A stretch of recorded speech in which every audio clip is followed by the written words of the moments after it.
최대 형사처벌까지 갈 수 있습니다. 6개월 내에 기존 주택을 처분하거나 임대를 해야 됩니다. 허가가 반려되는 경우가 있어요. 굉장히 간발의 차이인데 까다롭죠. 이것처럼 토지거래 허가구역에서는 조심해야 될 것이 굉장히 많아요. 그런 계획을 잡고서 토지거래 허가구역에서는 매수를 하는 게 좋습니다.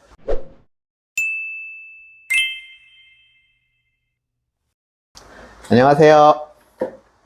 대치동TV의 대치 스카이부동산 이소장입니다.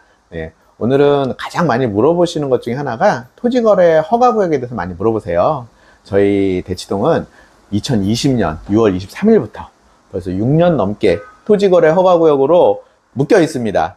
25년 2월 13일에서 한 3월 23일 그때까지 그냥 잠깐 한 달 조금 넘게 잠깐 해제가 됐었고, 그리고 지금 6년 동안 계속 토지거래 허가 묶여 있어서 굉장히 불편합니다. 그러면 토지거래 허가 구역이 되면 아파트를 매입을 할 때 무엇이 문제가 되느냐? 매수자는 토지거래 허가일로부터, 계약일이 아닙니다. 토지거래 허가일로부터 4개월 내에 입주를 해야 됩니다. 그리고 매수자의 조건이 하나가 더 있는데요. 무주택자이거나 아니면 1주택자인 경우에 6개월 내에 기존 주택을 처분하거나 임대를 해야 됩니다. 까다롭죠?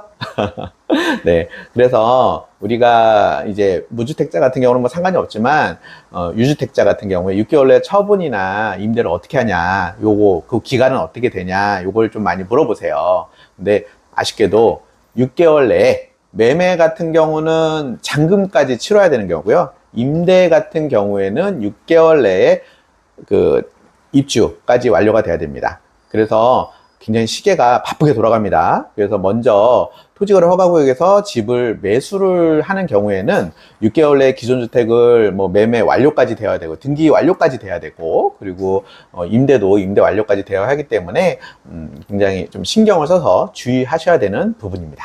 그리고 또 많이 물어보시는 게 오피스텔 같은 경우를 갖고 있는 경우는 어떠냐, 이것도 주택으로 보냐 라고 물어보는데요. 주택을 이제 오피스텔 중에서 주거용 오피스텔, 그건 당연히 주택으로 보고요.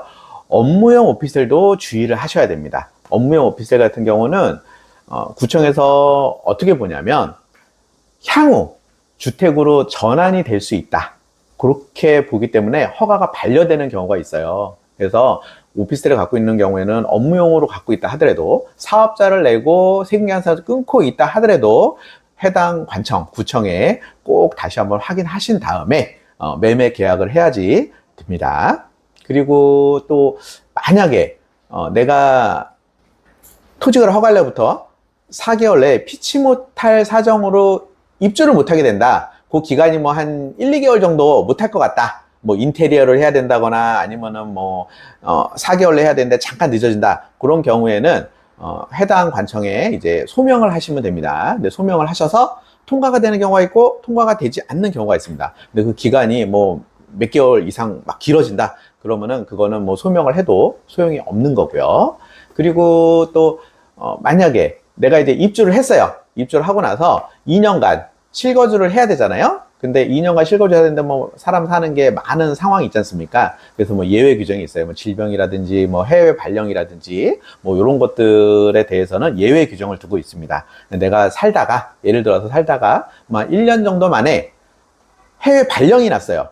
그런 경우는 예외 규정으로 인정이 됩니다. 그래서 해외 발령이 끝나고 들어와서 다시 거주를 하시면 됩니다. 근데 또 물어보시는 경우가, 그러면 내가 1년 살다가 이직을 했어요. 이직을 했는데 이직을 한 회사가 외국계 회사야. 그래서 해외 발령이 났어요. 이런 경우는 어떻게 되냐 물어보시는데, 그거는 해당이 되지 않습니다. 동일한 회사에서 있는 동안에 피치 못할 사정으로 해외 발령이 난 경우만 되는 거지, 내가 한 1년 정도 있다가 이직을 해서 해외 발령으로 되는 경우는 예외사항에 해당되지 않아요. 굉장히 간발의 차이인데 까다롭죠.